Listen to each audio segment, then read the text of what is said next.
Hey y'all, what's up? How we doing? Kate Swall, what's been going on? You guys, it is always an honor and a privilege to be here before the mic speaking with you guys. We have such an amazing episode today. We are going to be speaking with Miss Fran Hauser of Myth of the Nice Girl. She was an executive at Time, an executive at Time Warner. She worked at Coca-Cola. She now does angel investing and helps female entrepreneurs get up and running. You guys, she's such a boss woman.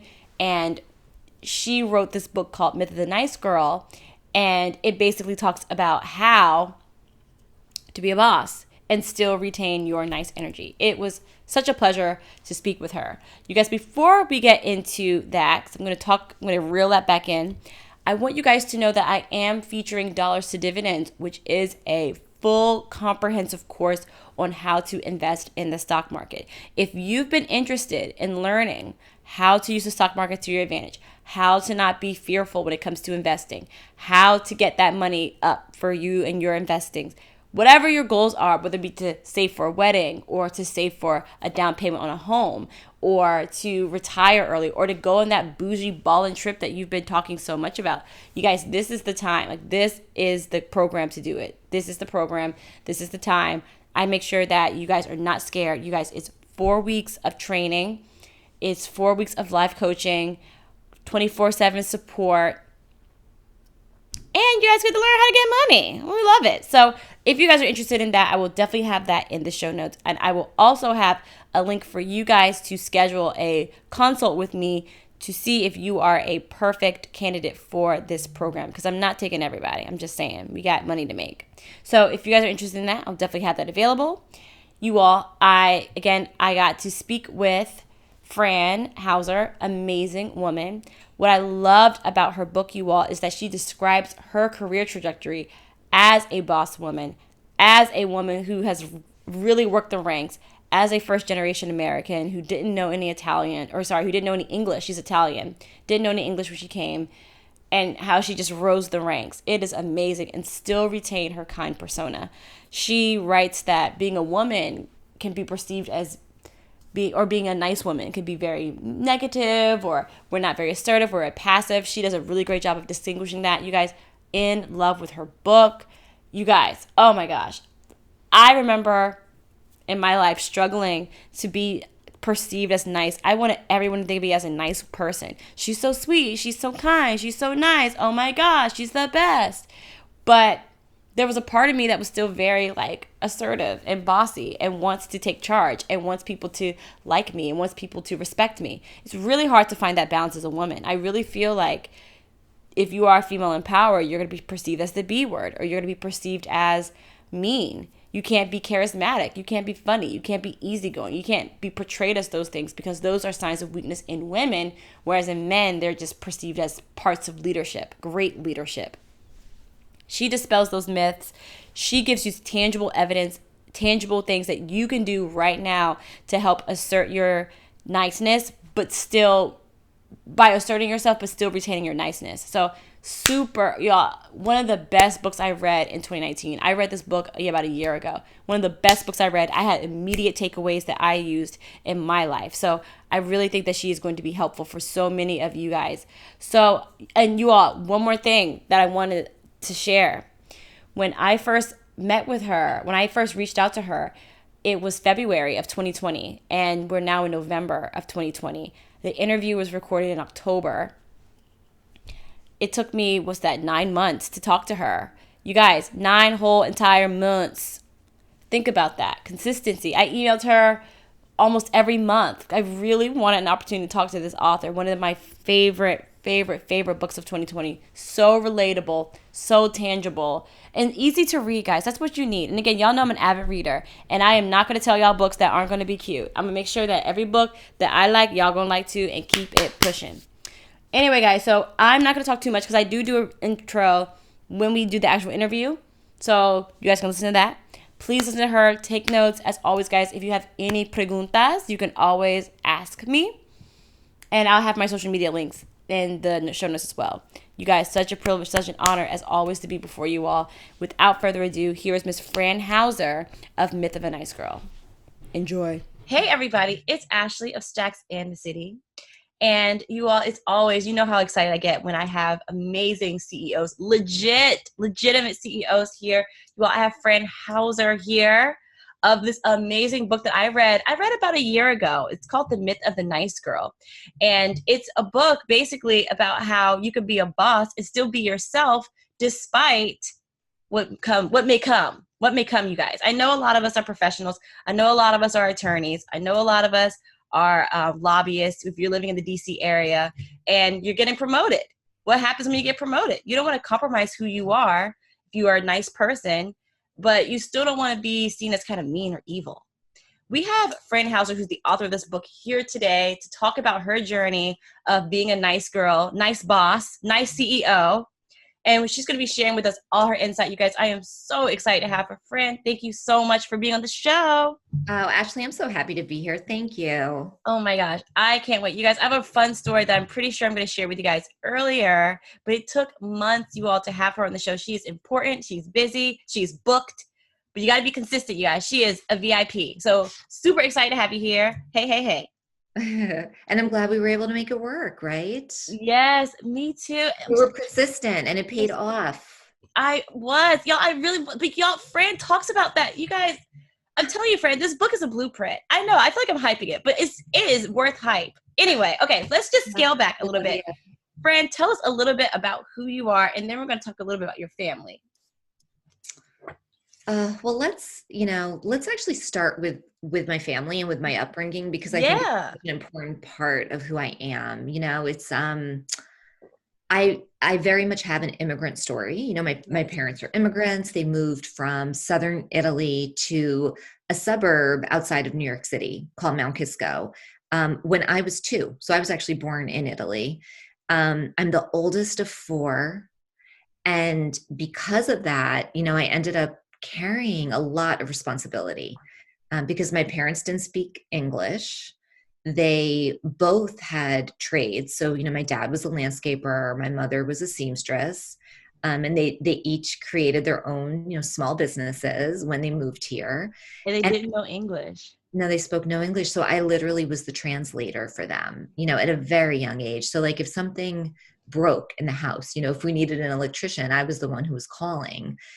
Even when I was, in elementary school. And I love telling the story of how when I was in first grade, literally first grade, I was actually doing the invoices for my dad's business. So I was writing out by hand his invoices. So, for a little girl, right, I carried a lot of responsibility.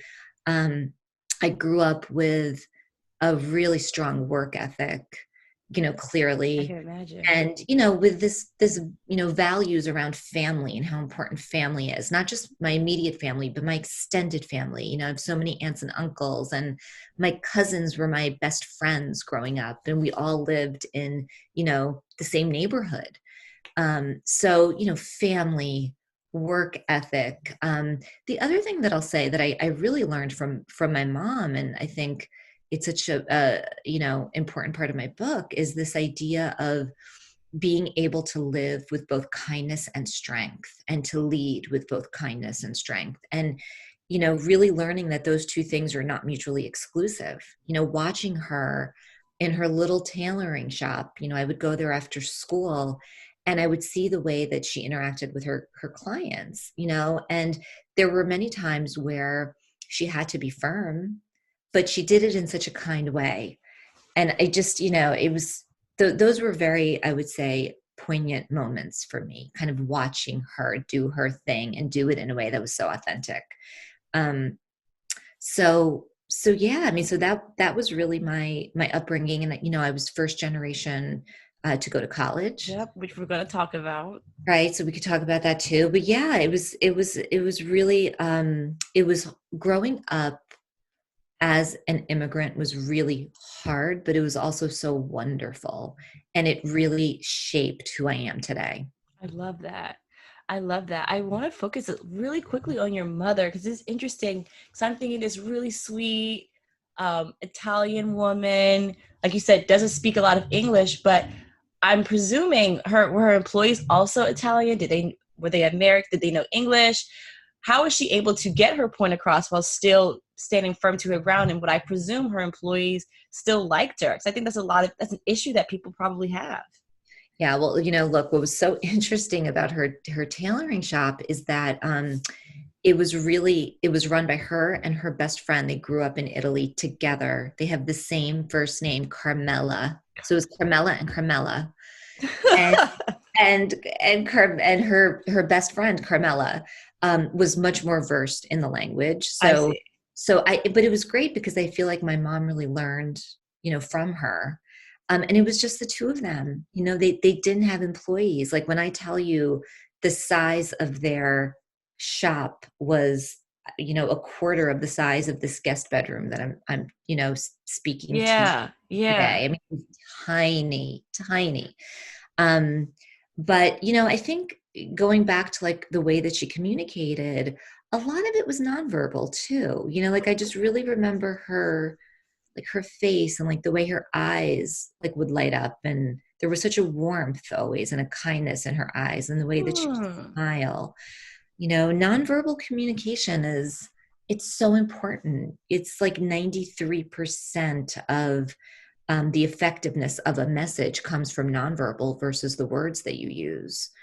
Um, so just thinking about that, the way that we show up in the world, the way that we come across, right? Like thinking about the way that our face looks and, our hand gestures. You could picture my little 5'1", Italian mom, with her hands, right? Like, Yes, yeah, yeah. right. So yeah, so I think all of that was really important. Not just the words that she was using, but also her nonverbal cues Mm-hmm.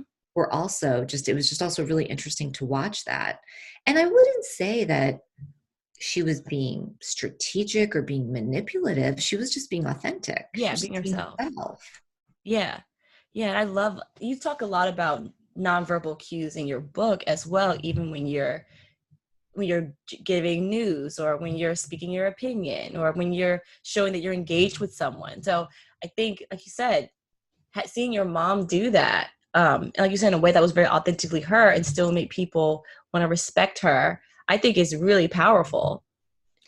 It's so powerful. And it's, this idea of when we communicate, right? Communicating in a way that's kind and direct, Yeah. at the same time. I feel like that's the most effective way to communicate with people is, when it's coming from a place of kindness, people are going to be more likely to hear what you're saying and process what you're saying, right? If Okay. you're sharing difficult feedback with someone, if you start the conversation by saying something like, I'm your biggest fan, or I'm here to support you, I want to see you win, starting framing the conversation in that way versus, look, we have some things we need to talk about, right? The person that you're talking to is so much, they're going to be able to process it if they feel like, wow, this is really coming from a good place, it's coming from Mm-hmm. kindness.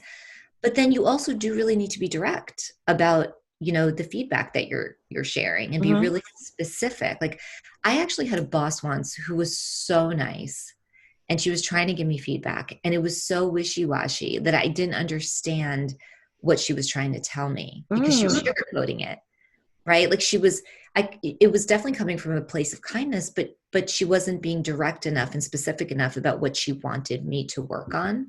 So I remember leaving that meeting feeling like I have no idea what I'm supposed to be doing. So it's really Mm. both. It's kindness, and it's also being direct.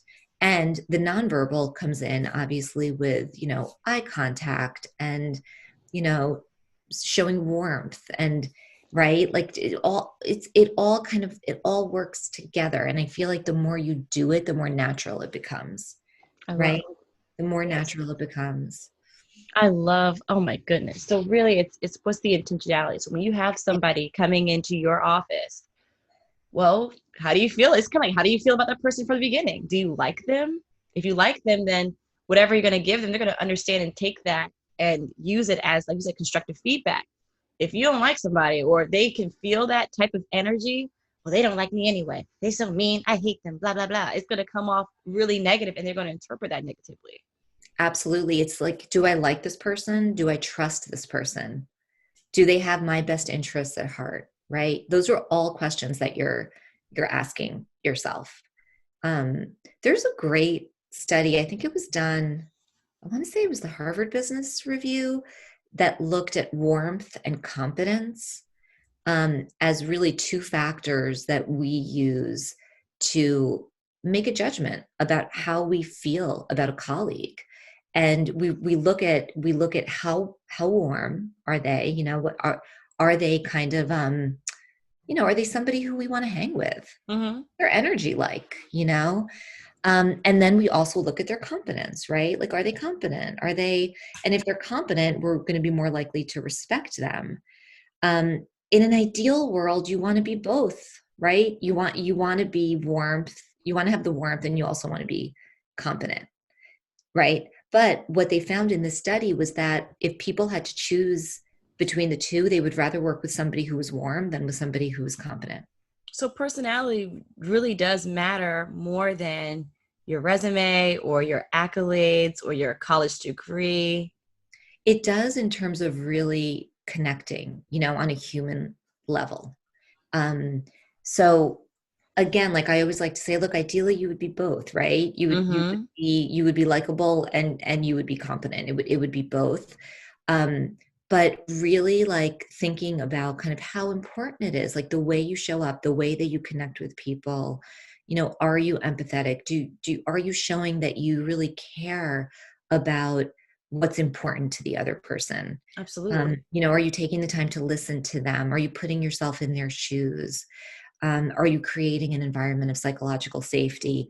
All of that is so Psychological important. safety. Psychological safety, it's not just about, are you doing a good job? Are you competent in your functional area? Can you execute? Yeah, all that stuff is really important too. But when it's about developing a relationship with someone, right? It's all about connecting on a human level. Oh, this is great. And this is really, it's so funny to me because this is all when it comes to being a professional. When I think, at least for me, when I was growing up, because I grew up in rural North Carolina. I grew up with a single mom, and I very similar to you. I feel like a lot of the lessons I learned were watching my mom work 12-hour days, substitute teaching, and then working as a retail clerk. And that, like you said, that niceness, that compassion that she had, I think I kept with me throughout my career, even though I was never exposed to, someone wearing a suit and tie and a briefcase. And I never thought to what extent my upbringing really does infuse into the way that I conduct my business. And when I was working the corporate world, how I did that, and how I feel like it was overall well received. But it is interesting how it really does go down to how well do you connect with others. Yes, and then how well do you connect with others? And when I think about you and your relationship, with your mom, those those are some pretty incredible values that were instilled in you, at a very young age. Yeah. And my guess is that you and I are very similar in terms of our values, Yeah. but also in terms of we had to figure out a lot of stuff on our On own, our own. Yes, friend. right? We had On to our figure out a lot of stuff own. on our own. Like my parents had no idea how to navigate the college application process. They had no network that they could share with me uh, Yeah. to help me find a mentor or to help me find the right job, Or the SAT tutor or the gosh, what else? These summer right? camps. Yeah. There was none of that. I never went to camp. Camp Yeah. was like playing with my cousins, playing Yeah. kickball, That riding was camp. our bikes. That was camp, just staying, in our community. And so, I think when you talk about grit and you talk about resilience, which are words that are used quite often these days in terms of, um, you know, traits and values that we'd like to instill in our own children, right? I just feel like for people like you and me, we had no choice. Like we kind of like we had to figure it out. We had to figure out how to navigate it. And I think that those are incredible skills and traits that serve us really well, today. No, I no matter what agree. we're doing, no matter what our professional life looks like. So yeah, so I feel like we have a lot. I mean, you and I just met, but I feel like we have a lot in I common, maybe that's why I connected with this our book so upbringing. much. Yeah, I agree. I think no, I couldn't agree with you more. I think that's why I really like I really did connect with the book and the way that your voice and just how down to earth you seem, because your resume is so impressive. Working with AOL, working with Time, and going up the ranks with that. I was like, wow, if this woman can do it, so can I. And that's really what you need, I think, when you tell these stories and when you share your story, because honestly, in theory, a lot of people could write this. Well, maybe not, because some of these people out here are struggling. Y'all, some of y'all are struggling to help your employees. I'm just saying, but I think where you come from and the fact that you were able to rise in the ranks and still and bring that with you, that's difficult. A lot of people come from an immigrant background or from a rural background or from, you know, fill in the blank, some type of setback background, whatever you want it, whatever. I hate that word, Some but type of underdog, thank like, you. underdog background, Yes, yes. right? So why is it that a person like you was able to have these senior positions in these jobs and a lot of people were not? What do you think makes that special? Mhm. I think it's really a couple of things. The first is, and no matter what job I had, and my God, I've had such a long career, right? Yeah, But in every single job, I always thought about, how can I create value? How can I create value for the company? Um, and it really came down to a few things. Like, the first was through building products and services that really contributed to the bottom line. Thinking about a new product, or um, adding new features that make the product even more compelling. Um, Thinking about certain trends that were in the marketplace and how could we create new business models and revenue streams, right? Like, really thinking about the company in terms of, brass tactics, right? It's P&L. Like, how can I create more revenue for the company? Or is there something that I could do? Do I have ideas around how we can cut costs? How do we make the company more efficient? Um, so it was that, and it was also, how can I foster a culture that is psychologically safe, where employees are empowered to do their best work? How can I foster a winning culture? Like, so it's really thinking about the company and thinking about culture, and thinking about, like, how do I create value? Because at the end of the day, that's what bosses look for. They look for employees on their team who are kind of rising above the rest by doing something that's creating value in some way. So I always had this mindset of creating value and doing it in a way that was true to my values, right? In a way that's really aligned with my values. And that's really where the nice girl, part comes in, right? Like, that's who I am at my core. I've always been the nice girl. It's always, nice is always an adjective that's used to describe me.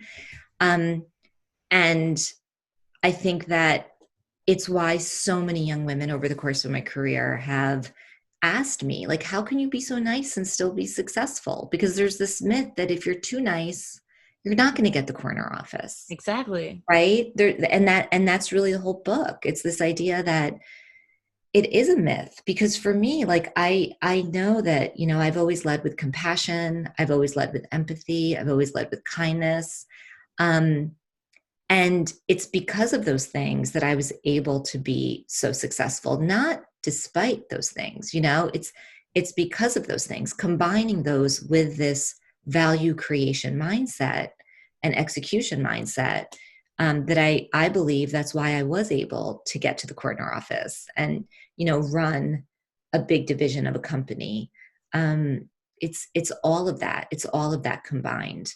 I had a coach once who I really loved her. And she would do all these personality tests with me. And I remember her saying once that I score so high when it comes to operating rigor. Like, I really very much have an operator's mindset. And she would always say, like, thank God that you also have the empathy and the kindness and the compassion, because otherwise I would be a tyrant, because I'm so like, Interesting. right, like, but I have both. I'm such an operator, and I love setting goals, and I love defining what success looks like, and like what those success metrics look like, and Yeah. communicating it to the team and being really clear with the team, and really driving the team. But because I also have the kindness and compassion and empathy, it works. If I didn't have the kindness, compassion, and empathy, I just don't think that I would have been as successful as I've been. I love that. Oh my God. There's so much that you just said that I want to revisit a little bit. So first, the way you define being nice is warm, compassionate, but not pushover. You talk about that a little bit too. I think when a lot of people think of nice, they think it's just someone who's easygoing, who wants to go with the flow, no big deal. That's fine. You end up compromising yourself. And I honestly, friend, I've personally had this issue myself.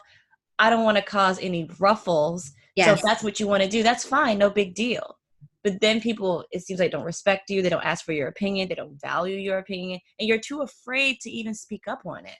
You know what? I'm so glad you brought this up, because there's such a huge difference between being nice and being a people pleaser, or between being nice and being a pushover. So it is really important um,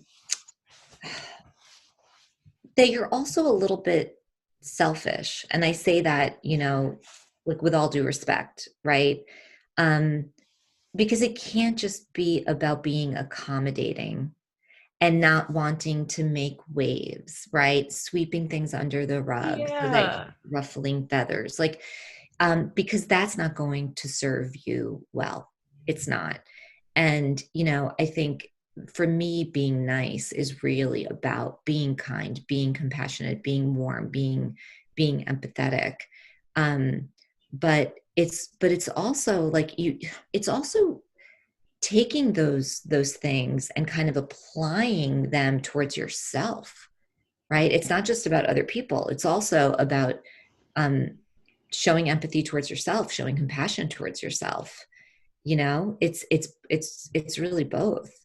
And I would really encourage your listeners to think about, are they saying yes way too much? Are they saying yes to everything because of people pleasing? Right? It's really important to set boundaries.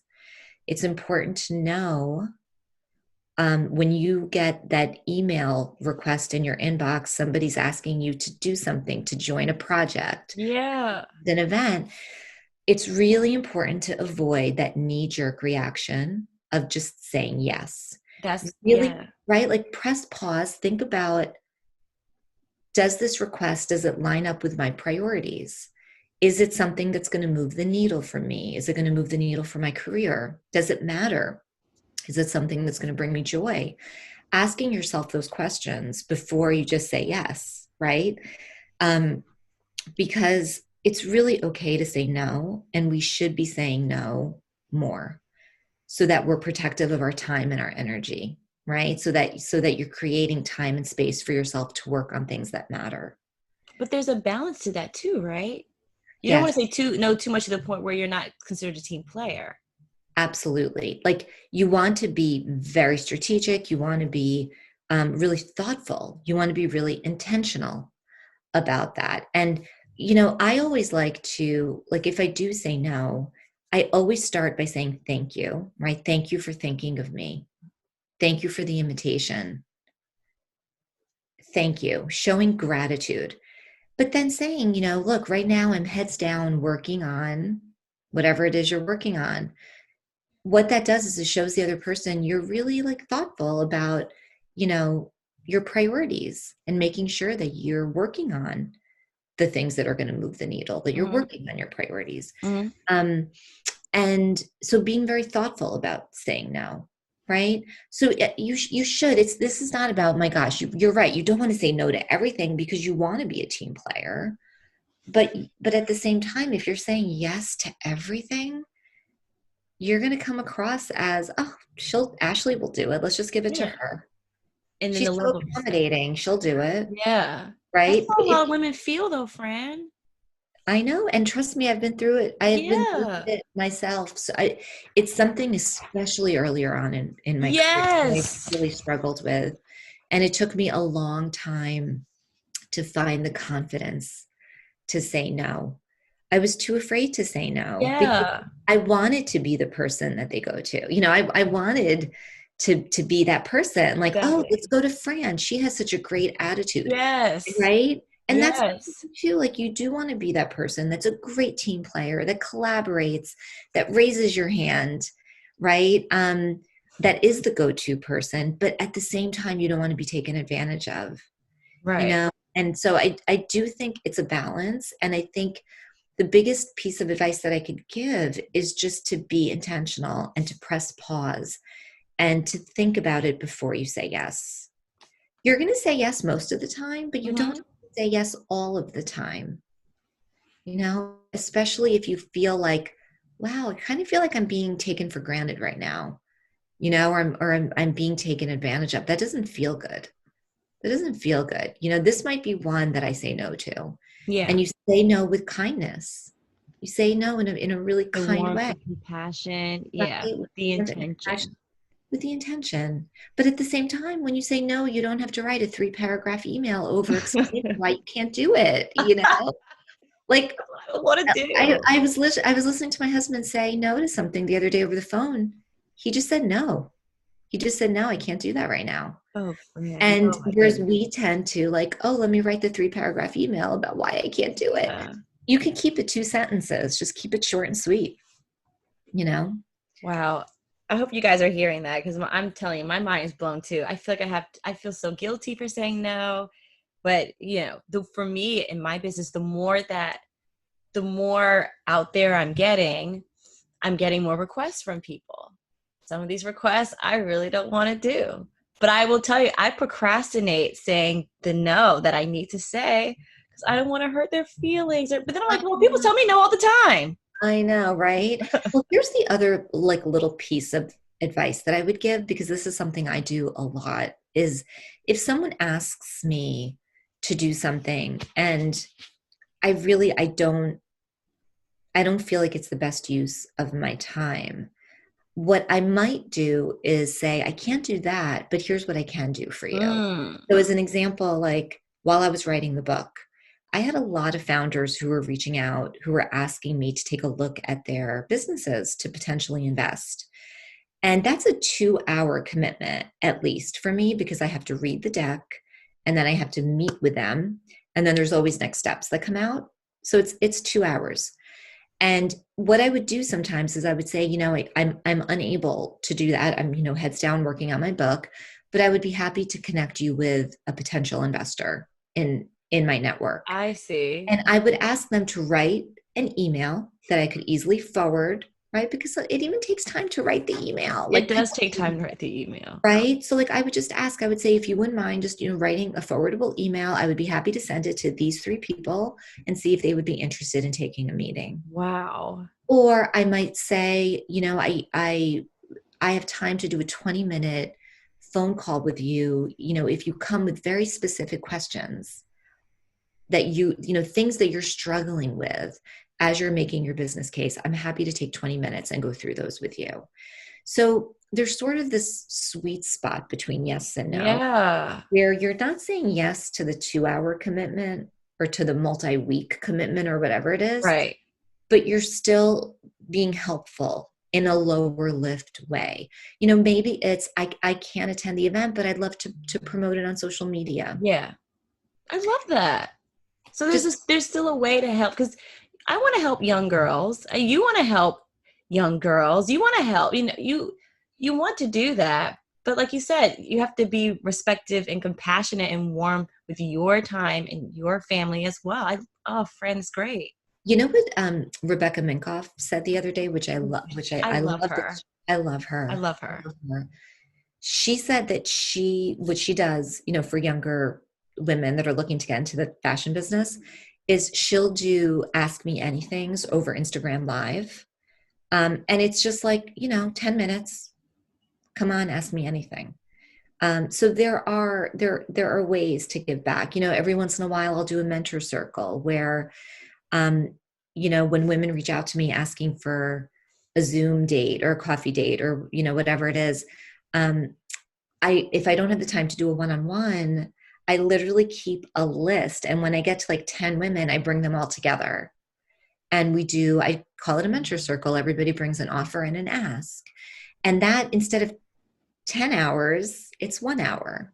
I Do, love do you know what I'm like? Just yes. thinking about, Yes. right. So these are just like really tactical, concrete ideas just to get you all thinking, because I know that for many of us, probably for all of us, time is our most valuable resource. Absolutely.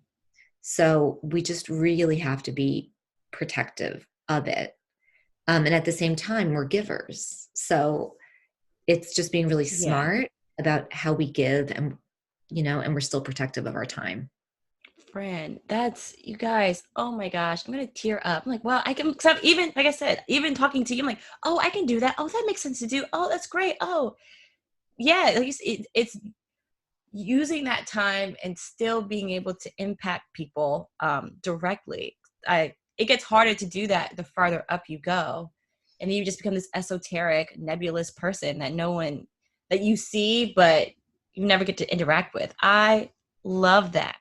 I also want to talk a little bit about your intention when you first go into a job, which is, or any career that you've had, which is how can I add value? What can I do to make these not just make them happy, but to make this company better, to improve it. Fran, I feel like a lot of women are afraid to speak up on that. I feel there's a sense of imposter syndrome. I remember, for me personally, I went to the University of Pennsylvania my freshman year, and I didn't want to show anyone my papers. I didn't want to speak up in class. I didn't want. I really, I felt like I didn't belong, but really, I felt like my opinion wasn't articulate enough as it was for other people. So I remember this crippling, literally crippling fear of sharing myself to others. And that happened a little bit for me in my first job as well. And I know I'm not alone. And a lot of people say I'm really confident and I'm this, but I want people to know, like, I've felt those ways before too. How can I add value when I feel like my input isn't relevant enough? They don't want to hear it. That's how. So I'm just going to stay in my corner and give in whatever work they give me. I'm going to take it because I want to prove that I belong here. So first of all, you are so not alone. I mean, this is something that so many women struggle with. Definitely. And I I literally have a story in the book that you might remember. When I was working in Ernst & Young, Coca-Cola was a client. And we, as an Ernst & Young team, we were at the Coca-Cola offices quite often. And we would be in these meetings. And there was this, really senior level executive on the Coca-Cola side. And I found him to be so intimidating. And whenever he was in the room, I felt like I did not belong. I didn't really deserve a seat at that table. Yeah. And I had such a hard time speaking up Yeah. whenever he was in the room. And I swear all that I could muster to say was, that's interesting. That's interesting story. No matter what he said. Oh, Like, I remember. Yeah. you remember, like, we could have been talking about what's to have for lunch, and I would say, oh, that's interesting. And Corner bakery. Oh, that's interesting. yes, that's interesting. And it was just such a non-committal phrase, because I really believed that I had nothing of value to contribute. And I had a moment after one of these meetings where my boss pulled me to the side, Lou Sharetta, and he said to me, Fran, you have to stop doing that. You have so much to contribute. It's important that you share your points of view and your opinions. Otherwise, you will be invisible. And it was such difficult feedback to hear, but I knew he was right. And so what I did was, in advance of the next meeting, I looked at the agenda and I picked one thing on the agenda that I felt comfortable talking about. And I actually practiced what I was going to say. Because, when you practice, right, you just feel more confident. Yeah, you do. And I went into that meeting, I was in my 20s, I was probably like 23, 24. Yeah. And I went into the meeting and I said it, and it was nothing all that provocative or sophisticated, but it wasn't, that's interesting. Like, I actually said something. And you know what? I didn't die. Nobody left. It was totally fine. And the more that I did this, the more that, and I would keep doing that before every meeting. I'm like, what am I going to talk about in this meeting? But it just made me more comfortable with speaking up. And it just got to the point where like I really just felt comfortable on the cuff, like just, or Oh, off the no cuff, rehearsal this time. no rehearsal this time. Whoa. And so here's what ended up happening. I ended up actually developing a relationship with this executive where he would actually like walk by my cube and ask me for my opinion on different things. And it gets even better. He ended up hiring me away from Ernst and Young. I ended up working for him at Coca-Cola. Oh my If God. I had not started to speak up in those meetings, I would have been invisible to him. I never would have developed a relationship with him, and he wouldn't have hired me. And that changed. Like that was a huge pivotal moment for me in my career. And like I go back to that a lot because I can so clearly remember the fear that Yes. I felt sitting in that room, agonizing over the words that I was going to use because I wanted to say the exact perfect thing, or like Yeah. waiting for the perfect opening. And I really just want to tell you, and I want to tell, all of your listeners that what you have to say, it matters. And it's actually, in many cases, right, it can be a fresh perspective on things. You might bring something up that nobody else in the room ever even thought of. You might ask a question that starts a really rich dialogue, and gets people thinking about different things in a different way. And so, you know, I really want to encourage you and everyone that you don't have to wait for the perfect opening. You don't have to agonize over what you're going to say. Like just speak. And we need diverse opinions and points of view. Like I just remember like all of these product meetings that we would do when I was at Time Inc. And it was so important. Like the more opinions, the more that people spoke up, the better, because we were talking about like what features could we add to products to make them better for our customer. Could you imagine if everybody just sat there without saying anything? Yeah. The product would never get better. Yeah. Yeah. So like I just, and another thing that I do like to say is this idea of like if you're introverted, sometimes a good place to start is by asking questions. That's how you contribute, is by asking a question as opposed to sharing an opinion or a point of view. It's easier to ask a question. So you could actually go into a meeting thinking about like what are a couple of questions that I could ask to get a conversation going in the meeting. You know, you could literally write those down before you go into a That's meeting. yeah. Write You can down hype those yourself questions, up. Yeah. or have some stock phrases that will help you insert yourself into a conversation. Like the stock phrase, it could be something like building on that, or following on that, or I love that perspective. And because sometimes it's just about starting, you Like just open your mouth, amping yourself up. start, Yeah. just start. So if you have like stock phrases that you're comfortable with, that's always really really helpful too. But oh man, I'm telling you, it's so important. I've done so much speaking for the book, and it breaks my heart when I speak at colleges and I'm speaking about women's leadership and women's empowerment. And when it's time for Q&A, it's the guys It's the guys. that Yeah. raise their hands. And then it's the women that line up to ask me questions Yeah. one on one. I, And it yeah. happens over and over and over again. We're scared. We are. Fran, I do Instagram lives on Thursdays. And I find, and I really want, because I talk about the stock market, how to invest, or how to invest in general, what it looks like. And I have little phrases and, cute little things I talk about. And the men will ask, and they have no shame. They are wrong. Sometimes they are so wrong, but they will ask. They ask. And I'm like, all right, ladies, any questions? Nothing. You get crickets, Fran. You do. And I'm like, this is no one knows who you are on these social media platforms. You can't see someone's face, but it's this fear of saying something that's wrong. I think it's like being laughed at, being Yeah. judged, like being on stage naked. I think it's that psychologically. Oh, It absolutely is. And the one thing I will say is the more you do it, the more comfortable you get. And sometimes you just have to force yourself to do it. Like you just have to do it. And, it was kind of like me, like looking at the agenda and thinking about something that I feel confident enough talking Yeah. about and practicing it. And, but gosh, it's literally just heartbreaking. It really is. Yeah. And the other thing too is like I've been doing this for a long time.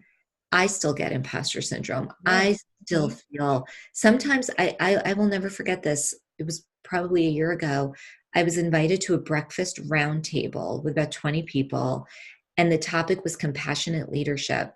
And I literally was sitting there with all of these people. I was looking around the room thinking, these people are amazing.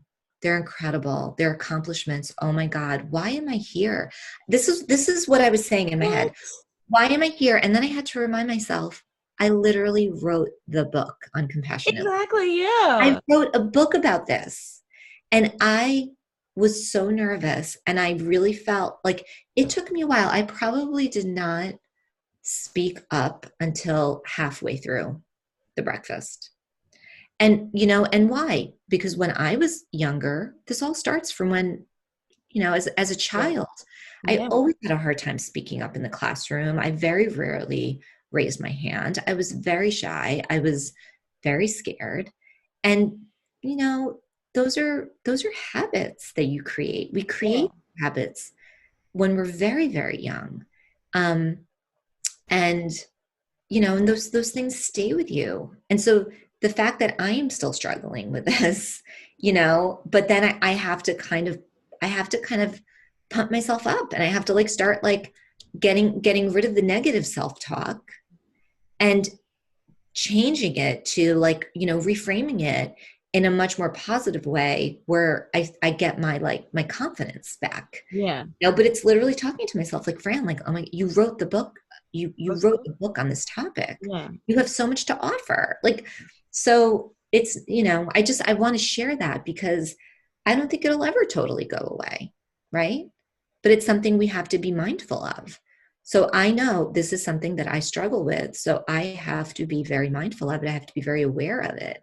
And I have to talk myself out of it when I'm in the situation.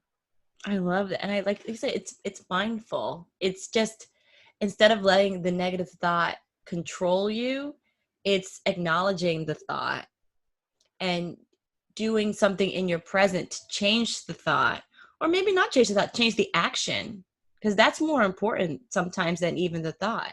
What I may think is dumb, well, the crowd may think that's the most insightful thing that they needed to hear that time. It's not fair, I think, to others to continually put you down on yourself because, like you said, there's so much that we can contribute.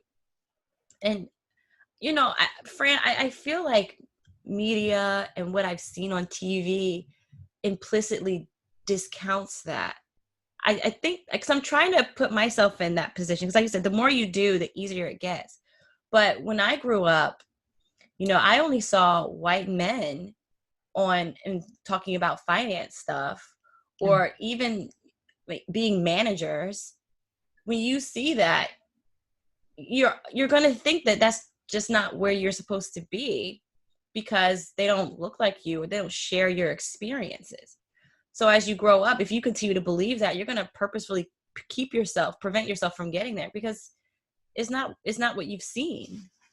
Yes, but absolutely. And that's something that I can really, relate to. Yeah, For me, like we all have our underdog, like you said before, like our underdog story. And, absolutely. I think for me, it really is about growing up as an immigrant, always feeling like an outsider, Yes. always feeling like an outsider, not being in the club, not being, not having a seat at the table, kind of like finding our way in the dark, like we said, like just trying to figure out how to navigate everything. So um, I don't think I ever, like when I was younger, I never visualized myself in, being in a role that carries power, being a business executive, being a Yeah. lead, being an author, being an investor, being whatever, I never ever imagined that I would be doing any of this, Yeah. because how do you imagine it? How do you visualize it? How do you see it It when doesn't it's exist. not around you? It doesn't exist, right? It's not in the media, and it's not in your own, circle. It's Yeah. not, right?